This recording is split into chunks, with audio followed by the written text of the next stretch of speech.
à sa première participation au Grand Raid.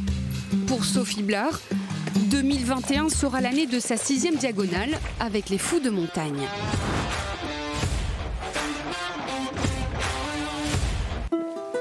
À 46 ans, cette Réunionnaise est une habituée des sentiers, surtout ceux de Saint-Denis. En 2020, Sophie Blard finissait première devant la grande Marcel Puy sur la course de Piton-Patate. Un 10 km certes, mais quand même. Aujourd'hui, les petits et grands challenges ne lui font pas peur, le nouveau parcours du Grand Raid non plus. Le changement, ça ne m'a pas du tout mis en doute. Au contraire, je suis allée repérer cette partie du parcours, même si c'était à la dernière minute. Et je pense que je l'ai en tête, que ça va bien se passer. À ce nouveau tracé 2021 s'ajoutent aussi des restrictions sanitaires, des contraintes supplémentaires pour elle et les autres coureurs. Pour l'instant, il faut 2 masques. Après, il faut voir s'ils vont enlever les masques ou pas, mais bon. Ce ne serait pas une bonne chose. L'histoire de vagues, là, ça aurait été pratique de le savoir avant. Après, nous, on s'entraîne, on sait ce qu'il faut. Ouais. Ok, à bientôt. Allez, à bientôt. Merci. Bye. C'est vrai qu'avec le Covid, on a eu un moment de flottement, mais à Saint-Denis, on a pas mal de sentiers aussi, donc j'ai pu m'entraîner dans mon quartier en respectant la limitation de kilométrage. Donc ça s'est très bien passé pour moi.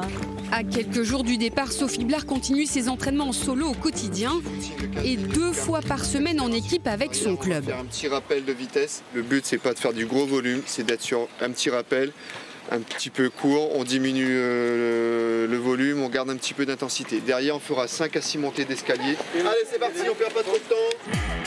Force, puissance, intensité pour son coach. Sophie Blard a travaillé ce qu'il fallait pour tout déchirer sur la diagonale.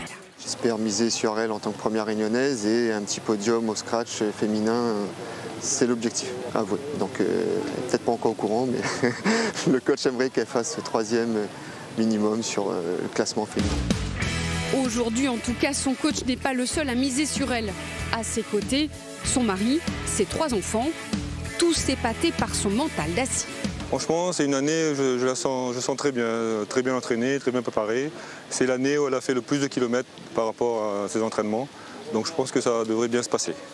Après, sur une course comme le Grand Raid, on ne sait jamais, mais sans pépin, je pense qu'elle va aller au bout et faire un bon Grand Raid. Vous êtes admiratif ? Ah, beaucoup. Okay. Je suis amoureux en fait. Il est vrai qu'à quelques jours du départ du Grand Raid, son énergie peut nous laisser l'imaginer parmi les premières à l'arrivée.